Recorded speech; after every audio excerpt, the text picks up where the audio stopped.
Bismillahirrahmanirrahim. Assalamualaikum warahmatullahi wabarakatuh.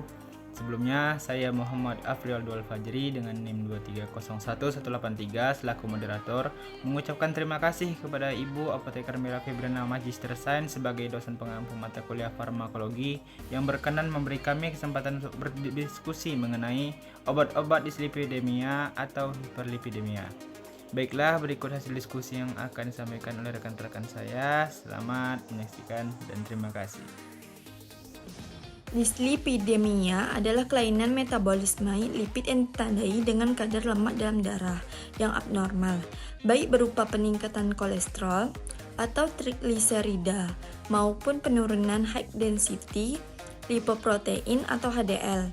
Kondisi ini dapat dibedakan menjadi dislipidemia primer yang bersifat genetik dan sekunder yang disebabkan oleh faktor gaya hidup atau penyakit tertentu.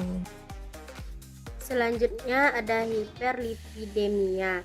Hiperlipidemia adalah kondisi di mana kadar kolesterol atau trigliserida dalam darah meningkat, berpotensi menyebabkan penyakit jantung dan stroke. Terdapat dua jenis kolesterol.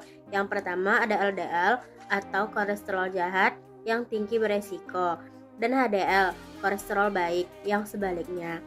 Penyebabnya termasuk pola makan tinggi lemak, kurangnya olahraga, dan faktor genetik. Hiperlipidemia umumnya tidak menunjukkan gejala hingga stadium lanjut, sehingga pemeriksaan rutin penting. Pengobatan meliputi perubahan gaya hidup dan penggunaan obat antihiperlipidemia. Selanjutnya yaitu golongan obat dislipidemia atau hiperlipidemia dan efek sampingnya. Yang pertama yaitu ada golongan statin, yaitu obat untuk menurunkan kolesterol LDL. Contohnya atorvastatin dan rosuvastatin. Efek samping yang dirasakan yaitu nyeri otot, gangguan pencernaan, peningkatan enzim hati. Yang kedua yaitu fibrat. Fibrat ini untuk menurunkan trigliserida, contohnya fenofibrat dan gemfibrozil. Efek samping yang dirasakan yaitu dispepsia, batu empedu, dan miopati. Yang ketiga yaitu ada golongan bile acid sequestran, itu untuk mengikat asam empedu, contohnya Contoh obat dislipidemia dan hiperlipidemia yang beredar yaitu statin atau atorvastatin. Mekanisme kerjanya, atorvastatin bekerja dengan menghambat enzim HMG-CoA reduktase yang berperan dalam sintesis kolesterol di hati. Dengan menghambat enzim ini, atorvastatin menurunkan kadar kolesterol jahat atau LDL dan trigliserida, serta meningkatkan kolesterol baik atau HDL dalam darah. Proses ini meningkatkan jumlah reseptor LDL di permukaan sel, sehingga mempercepat pengambilan LDL dari sirkulasi. Indikasinya, pengobatan hiperkolesterolemia dan pencegahan penyakit kardiovaskular.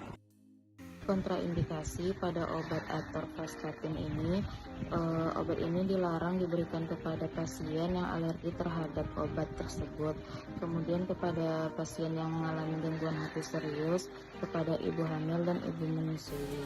Kemudian efek samping dari obat atorvastatin ini umumnya mengalami nyeri otot, sakit kepala, gangguan pada pencernaan, dan gangguan fungsi hati. Selanjutnya, mekanisme kerja fenofibrat. Aktivasi PPAR meningkatkan oksidasi asam lemak dan mengurangi sintesis trigliserida di hati. Fenofibrat juga meningkatkan produksi kolesterol HDL dengan meningkatkan sintesis apolipoprotein A1 dan A2. Selanjutnya, indikasi. Indikasi utama termasuk hiperlipidemia dan pengurangan risiko pankreatitis. Selanjutnya, kontraindikasi. Kontraindikasi meliputi penyakit berat hati, gangguan ginjal, dan juga kehamilan. Adapun efek sampingnya itu dapat mencakup gangguan pencernaan, nyeri otot, dan juga peningkatan kadar kreatin. Penggunaan fenofibrat ini juga dapat meningkatkan resiko batu ginjal akibat efek urikosuria. Baik, di sini saya akan menjelaskan contoh obat dislipimedia dan hiperlipimedia yang beredar. Contohnya yaitu kolestiramin. Mekanisme kerjanya bekerja dengan meningkatkan asam empedu di usus, mengurangi penyerapan kolesterol ke dalam darah, dan meningkatkan produksi asam empedu oleh hati sehingga menurunkan kadar kolesterol LDL. Indikasinya yaitu digunakan untuk hiperkolesterolemia, gatal akibat obstruksi empedu, dan diare akibat asam empedu. Kontraindikasinya tidak boleh digunakan pada pasien dengan obstruksi empedu total atau alergi terhadap kolestiramin.